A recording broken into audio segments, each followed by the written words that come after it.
Good morning, everyone. I'm Brahmachari Jemal, and this is Gaurav, and we both live in the Khandala Monastery. Also, Ramesh has come with us, and all three of us were very, very happy to be here with you this morning. And of course, this whole weekend we've been celebrating the Mahasamadhi of Paramhansa Yogananda and Swami Sri Yukteswar. And so this morning the topic is going to be on Mahasamadhi.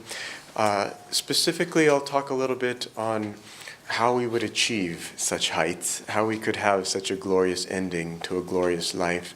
And Gaurav will speak a little bit on love and on obedience, on also the things that are important in order to achieve such an ending.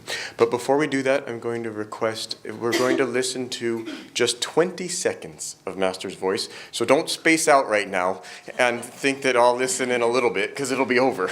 So as soon as you hear it, listen to every single word, and I'm going to then just really try to talk about a few of those words that are very meaningful to me. So.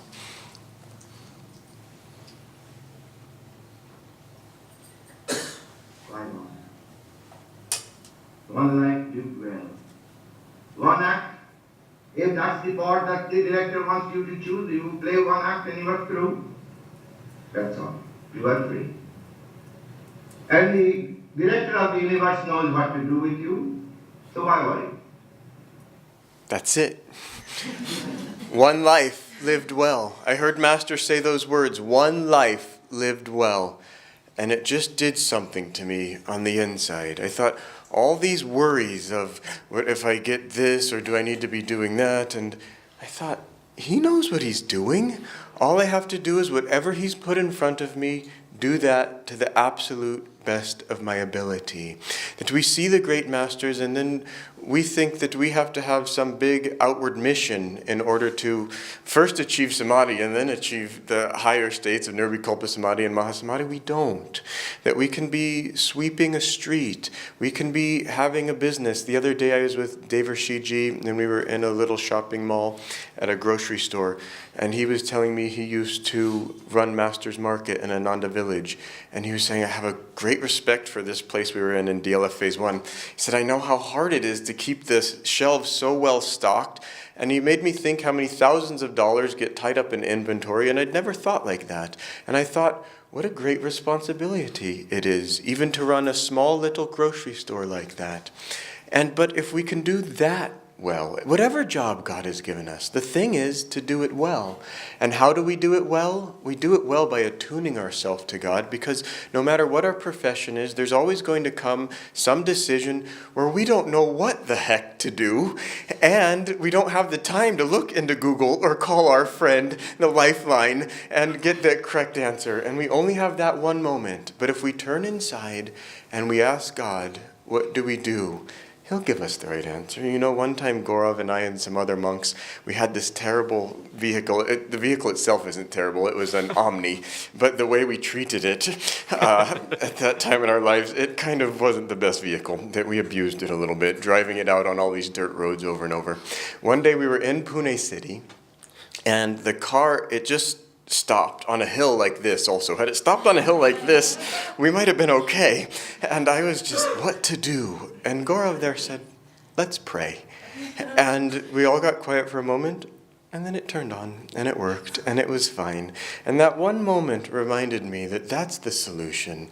That is how we will get there. That if we just keep attuning ourselves and keep asking God, how do I live a life that's pleasing to you?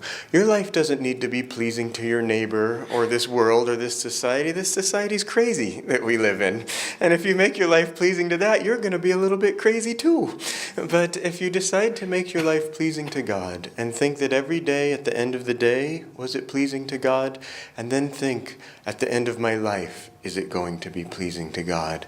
This is the way we can start to attain these higher states of meditation and be able to, at the end of our life, be able to go into a state like Mahasamadhi. And I've been thinking a lot of why do they go into Mahasamadhi? That when Swami Kriyananda left his body, it was the most difficult thing that I've ever been through. Because here was someone for me it was like, here's God. I can write God an email, and he'll write back and tell me what to do. Perfect, easy. And then suddenly, God, gone. And there was an acharya, and he was giving a satsang, and he said these words, Swami Kriyananda, where did he go? Where did he go? Go find him. And those words I thought, nothing else is more important than finding Swami Kriyananda. He's no longer in his body. I took those words very seriously. And I took some time off, and I went, and I had to search on the inside for where is Swami Kriyananda, because he was no longer with us in an outer form.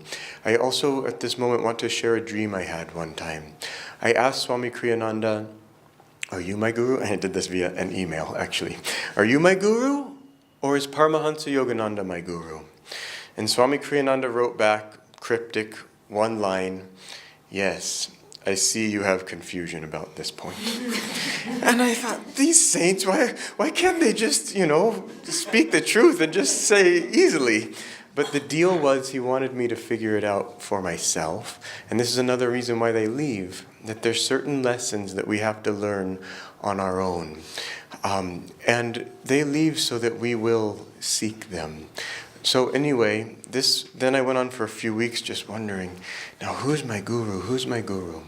And I had a dream, and in that dream, I was looking at Paramhansa Yogananda very clearly, and he said, again, just one line, I am 100% in him.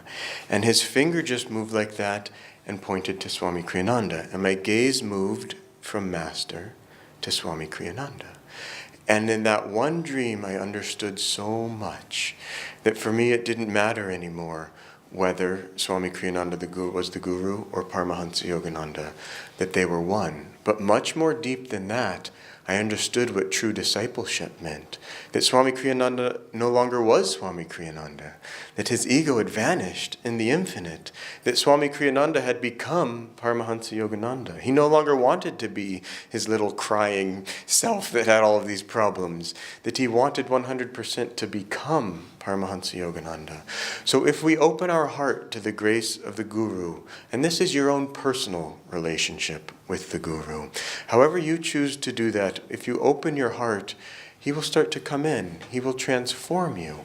But that's his job, is to come into your life and help you become who you truly are. As I look around at all of the Naya Swamis and Ananda, I'm laughing because one of my brother monks, Aditya, the other day, he said that he called them a batch, and but that they all run at high energy, and they're all moving and going all over the world.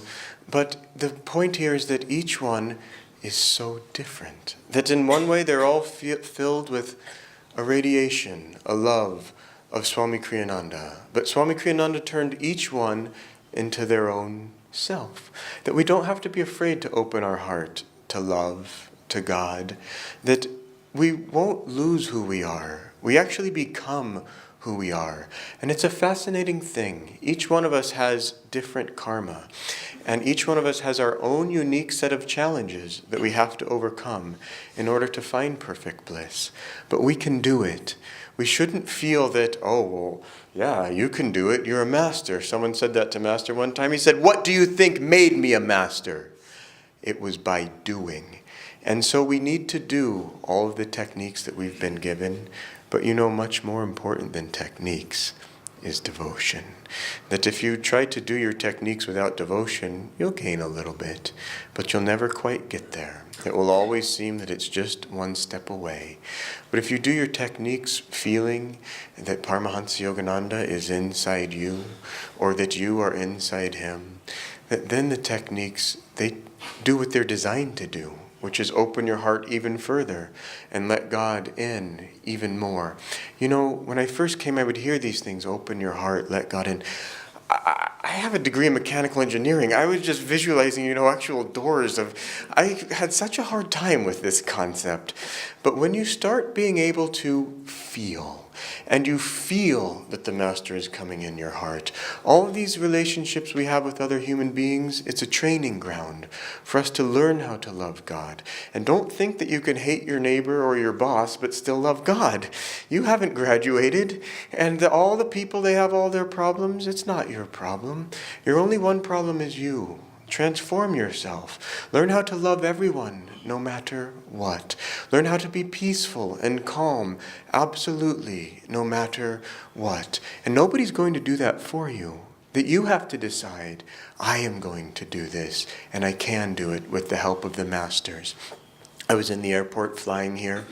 There's a tension at all airports right at the security gate. And I realized, though, I grew so much from that. I was thinking I may have grown more from this today than even in my morning meditation, because I made an absolute resolution. I'm going to stand here and be peaceful, and that there's enough time to catch that flight. And even if I missed it, my inner peace is more important than getting caught up in the hubbub and restlessness of all of these people who are nervous for absolutely no reason. That we're all going to get our little scan and put our luggage through, and it's going to be okay. There's no reason to let all of that nervousness come.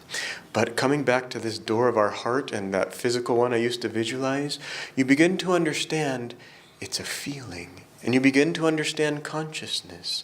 And you begin to understand how your feelings and your thoughts, how they're interrelated. And you begin to understand you can control your breath. And even when the rest of the world's all nervous, you can be peaceful. And you can radiate out peace to everyone, anywhere. This is what God wants of you. That He wants you to be peaceful. He wants you to be a man or a woman of self-control. And so if you can just start to do that, just a little bit at a time, this is a school, but eventually we learn how to do that. Eventually you learn how to gain control of your energy like that. You'll learn how to withdraw it very deeply. And then this just reminded me that Nayaswami Shivaniji there, and this spiritual eye, that Christ said, "Why did I go away?" to very much paraphrase out of the Bible.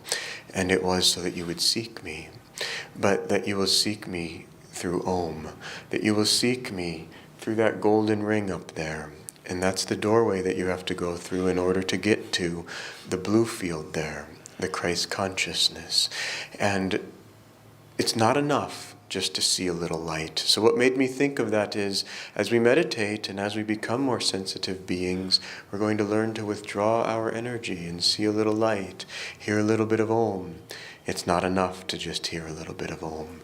You have to become one with Om. You have to merge with it. And this is a process, but it's possible. Swami Kriyananda, that he used to tell everyone, strive to become a Jivan Mukta in this lifetime. And you can do it. You absolutely can do it. The only thing holding you back is your own self. That it's in your mind that you think, oh, I can't do it. Oh, I can't meditate just a little bit more. As soon as you have that thought, you close the door. Master can't come in. But even if you feel I can't do it, you can at least mentally say, God, you can do anything. Master, you can do it. Come in. Do it through me. And slowly you'll learn how to rely on that. It will become something that it's your best friend. And God is your best friend. But we have to make that relationship. And we make it slowly. That people would ask Master, what will we do when you're gone? And one of the things that he said is, when I am gone, only love can take my place. And that's something really to think about, that I've been thinking of all these human relationships that we have. But we have to learn, it's interesting, because number one, you take one particular person, for me with Swami Kriyananda, you learn how to love that person absolutely no matter what, and in a focused and in a strong way. And the Guru, he's joy personified. He's God in a human body. And so you're learning how to love God like that. But at some point in your heart, that will become such an intense feeling that you'll want to love every person in that way. And that feeling, you'll realize it's not practical. You can't go and even shake everyone's hand in this world, even in, one big room. But that feeling will begin to help take you through this astral realm into Christ consciousness and help expand your consciousness out. It's a feeling that wants to touch God absolutely everywhere and that wants to share God's love with everyone everywhere. So as you feel that in your heart, then lift that feeling up. Lift it up to the spiritual eye. That will help you feel that indeed you are omnipresent. It's delusion that has come in and told you you're not omnipresent. You're just this little silly body. You're not this little silly body. All you have to do is think it through. Just a little bit of thinking will suffice, as Master said, and you'll realize you're not this body, that you're infinite, that you're immortal. But to think about that, we think, I'm not immortal. It's scary. It's scary because we've had so much suffering. But as you open your heart to God, all of the saints, they say, at the end when they get there, it was worth it. All that suffering, it was worth it. And they realized that suffering, it was fine. It showed them where they were off track and how to get back on track. And the joy that comes, this immortal bliss that will come, that it comes with omnipresence. It comes with the fact that you are immortal. Meditate, think about these three concepts, Sat, Chit, Anand. That you don't want one without the other. You don't want to be eternally living if you don't have this expanded consciousness. If you have the consciousness of a turtle, you don't want that to go on and on forever. But if you have the consciousness of a master whose consciousness is everywhere, that's pretty good. But then you also need to add that infinite joy, that you have to be feeling more and more joy. And that's where this all ends. So you think about Mahasamadhi and you think, okay, I'm going to go in the lotus posture and turn around 3 times and face north and then I'll leave my body in this great way. Well, maybe you will. Maybe you won't. But the thing here to consider is that what does Mahasamadhi really mean? It means eternal joy, infinite joy, unimaginable bliss, beyond imagination of expectancy. That one saint said that if you knew how much God loved you, that you would die for joy. And I always thought when I heard that meant go into samadhi. That another saint said, by the felicity, by the joy that I have in Christ, I die daily. And when you start thinking about these things, you realize that these saints, they know how to turn off their life force from going outward and how to make it go inward. And they know how to stop breathing so that they can become one with God and realize their immortality even while in this fleshy frame, even while in the body. So we too, we can do that. I just realized my time's up. But I just want to urge you to practice your techniques, balance those with a life of seva, and in the middle, in both of those, in your techniques and in seva, hold on to God. That Master said, to those of me who think me near, I will be near. And so this whole thing, it's all in our mind, and slowly we learn how to make that a reality in our experience. But if we think of Master all of the time, every moment, try to think of him. You have no idea what you've been given with Hong Sa. That it gives you the opportunity that when you then come out of your meditation room and you're in this daily life, that you now are aware of what are your thoughts and bring your thoughts back. The scriptures say that if you can just say God's name for 24 hours without missing a beat, that you're free, that you'll achieve samadhi. So that's a good goal for you to strive for. Thank you. Good morning, everyone. It's a joy to be here with all of you. When Paramhansa Yogananda ji came to his guru, Swami Shri Yukteswar, his guru asked him, and he in fact first pledged his own promise to him. He said, I give you my unconditional love. And then he said, will you give me yours? And of course Yogananda ji said yes. And then he said, he said, will you also give me your unconditional obedience? And Yogananda ji, in relating this story later, he said he paused because he had to think about that one a little bit. But then he did say, yes, I give you my unconditional obedience. In the life of Swami Kriyananda also, when he first met Master asked him the same thing, I give you my unconditional love. Will you give me yours? And Swami said, yes. And then the same question, obedience. And isn't it true for all of us as disciples that when we become disciples of a great master, whether of these masters or any masters, what does the Guru ask? He asks those very same questions. I give you my love, will you give me yours? And just a few months back, I had this aha moment when I just thought about that phrase, and it struck me that love, yes, obedience, yes, but do I do it unconditionally? And each one of us should really deeply think about these things. And I was like, my God, I've wasted so many years, on the spiritual path, and it's not unconditional still. And it was kind of a depressing thought that, it's like lackluster. But then, I pondered more about it, and I remembered something from the autobiography, very small incident where Swami Shri Yukteswar ji Yogananda ji comes to him in the very first few months. They have the mosquito battles where the mosquitoes are biting them, and Yogananda ji is trying to find ways to, get rid of that. And his guru said, get some mosquito covers and, place them on the bed and all of that.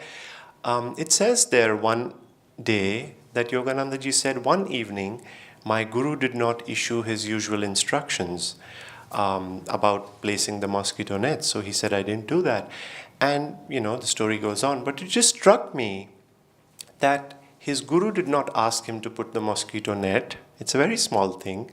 And he did not put them, I can imagine myself in his situation and thinking, well, every day we do it, the mosquitoes are still there, so let's just put it up, whether or not he's asked me or not. But he said, my guru failed to issue his usual instructions, so I did not do that.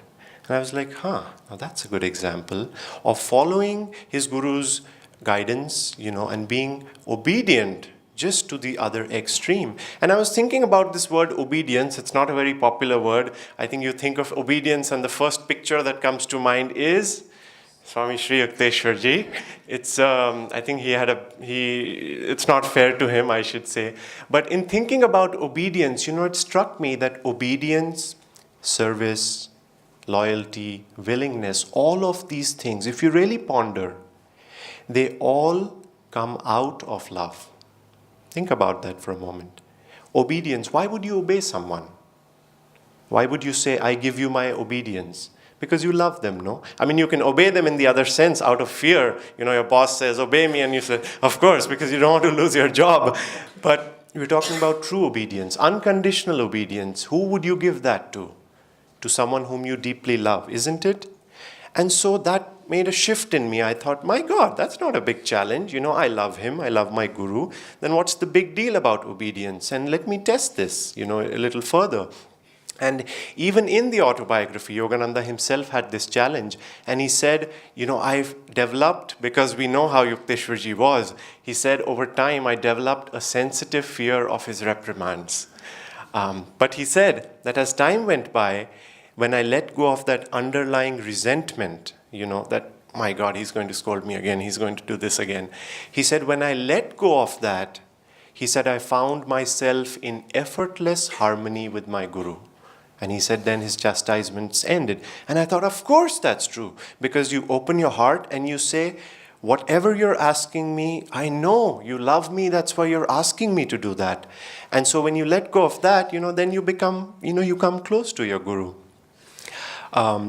So I was thinking then, that what is it that prevents us from giving that unconditional love and unconditional obedience? And I realized, that the number one enemy of the yogi, of the devotee, is self-will. We all want to be the perfect devotee. Let's say Yogananda ji was in his guru's ashram. Story after story, he demonstrated that unconditional, unwavering love and obedience. And I think all of us want to be like that. And, we visualize that we are going to do everything that he asks. We meditate twice a day, energize, serve, offer our devotion. And if we can just stick to that unconditionally, how fast would be progress? I think very, very fast if we can just make it unwavering. But what is it that spoils the broth? When we start thinking, when the guru says, do this, and you're like, yes, but, yeah, but, and all of those things that, you can fill in the blanks. When self-will comes in, when we think we know better, and even many years on the spiritual path, we can encounter this, that we think, yeah, he's asked me to meditate 2 times a day, but morning is fine. Evening, he has no idea how hard I work during the day, and it's not easy to do my kriyas after I come back home. Service, of course, service, but where is my time? I need to relax and kind of just, do all of those things.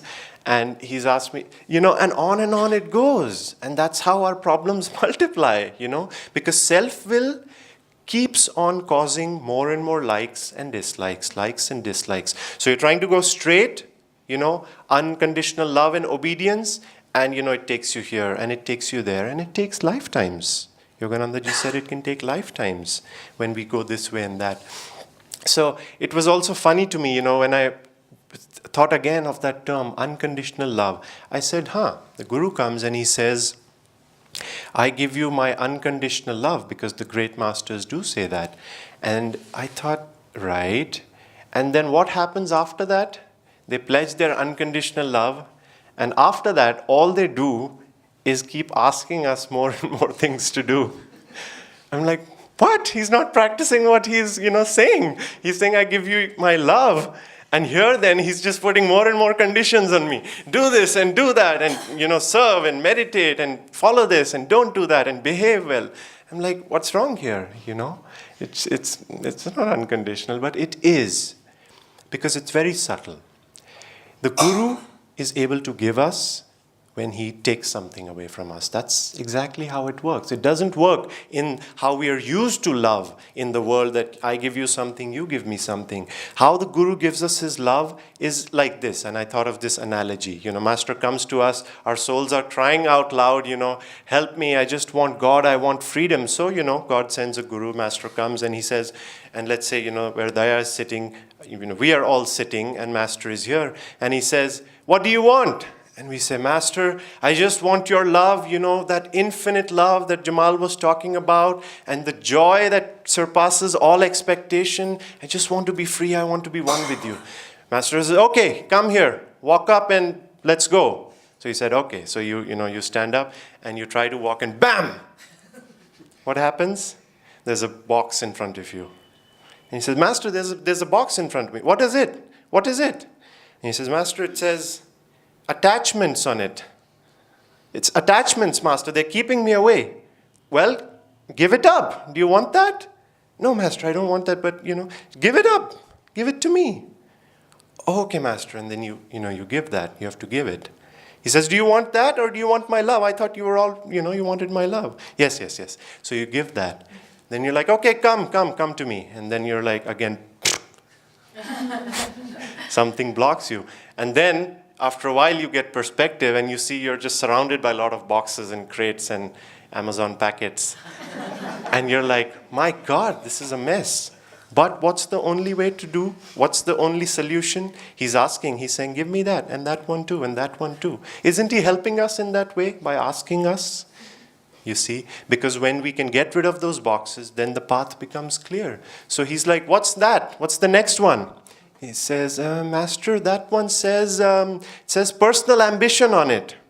Oh, really? Okay. That's a big one. So give it up. Give it up to me. I want that too. Really? Okay. And what's the next one? Master, this one says, my time. My time. Of course, my own time. Yeah, I have my own. Oh, you have your own time now. I see. The time is yours, huh? Okay. So give that up to me. And slowly, then again, Master finds us, he says, where are you going? Because now he sees we're walking in the opposite direction. He's like, come back. Where are you going? It's like, Master, I just saw something. I really like it, that I just really like that person or whatever it is. Oh, so now you like other things. I thought you wanted my all-embracing love. You're like, yeah, okay, come back. Give up your likes, And then finally, one day Master comes and he says, what's up now? And, he sees you just all slumped like this, just in your pile of packets. And you say, Master, I just don't like things, my life and all the circumstances and, all the problems and the way people treat me. And he's like, well, do you want to wallow in that? Do you want to be, going after your dislikes? Or do you love me more? Is your love more stronger? And you think about it for a moment and you think, is this really worth it? All he's asking me is just to love him. And you say, no, I don't want this also. And then finally Master says, okay, what's next? And then all of a sudden you say, Master, there's nothing else. I don't see any boxes. And, I have nothing now. What do I do? And then he says, well, cheer up. If there's nothing there, just come and embrace me. Hug me. Your way is clear now. And that's how the Guru frees us, by taking away all the things which we think are our own. But he's doing that just to clear the path, just to make us free. And so how do we do this? This is the life of our discipleship. And this is the life where we have pledged our unconditional love and obedience to the Guru. And the only way to do it, the best way to do it, is to increase the strength of our love. If you can do that, everything else will fall in place. When you love someone deeply, whether it's a friend or a child or a spouse, think about it for a moment. Is there anything you cannot do if they ask you to do something when you love someone deeply? You'll go to the extent, distance you can travel any if you want to fulfill that wish for them. Because, your heart is open. And so in the same way, if we can open our hearts to God in that way, and what Jemal was saying, to those who think me near, I will be near. Master gave that promise to us. And if you think about it, again, it ties back to this analogy we were talking about. Why is he saying to those who think me near, I will be near? Because he's saying, the more you can think of me, our distance decreases between you and me. You want to be one with me, my child, I know. But think of me, love me in your heart, in your mind. Think of me physically if you want to. Think of me sitting beside you, in the car when you're driving, when you're having food, when you're with people. Think of me. Because in that thinking and that act, you reach an inner blessedness. And then your gaze is not on those boxes and the problems. It's just you and him. Finally, I want to tell this story, which is a true story, happened in the life of Yogananda ji. You've probably heard it before, but I'd like to share it again. And this was a story of a disciple of Master who took Kriya Yoga from him when Master was living. And this man had a habit, which was a very strong habit he had, and he was addicted to drinking. But nevertheless, he came to Yogananda ji, and Yogananda ji gave him Kriya Yoga Diksha, and he took it. But later, in his later years, he recounted to Swami Kriyananda. He said, I took initiation from Master, but when I first started my practice of Kriya, my habit of drinking was so strong that he said I used to sit on my chair, and in one hand I had my Kriya Malas to count the Kriyas, and he said in the other hand I had a glass of whiskey. And he said I would do a few kriyas, and he said I'd take a few sips. I'd do a few kriyas, and I'd do a few sips. Can be a very absurd story if you think about it. Blasphemous and all you want to call it. But Master did not tell him anything. He just, he knew this man was faithful, and he kept at it. And as time passed, this man one day said, one day came when the joy I felt from my practice of doing what Master told me to do, he said that became so great that I just left that habit forever. And the thing I want to emphasize in this, it's a very sweet story, but that man did not focus on all his faults, all the troubles he had, the misery he had. He just did what he was asked to do, even in this very strange way, but he did it. And that is what means unconditional love. Because my Guru has asked me, I feel so much joy in pleasing him. Every act I do is pleasurable to him, so let me do that and let me obey him. And in that way we change.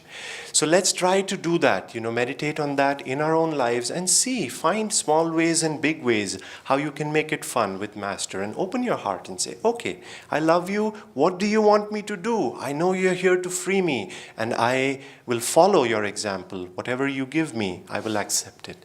And in that way, God will bless us and we'll find our eternal freedom. Thank you.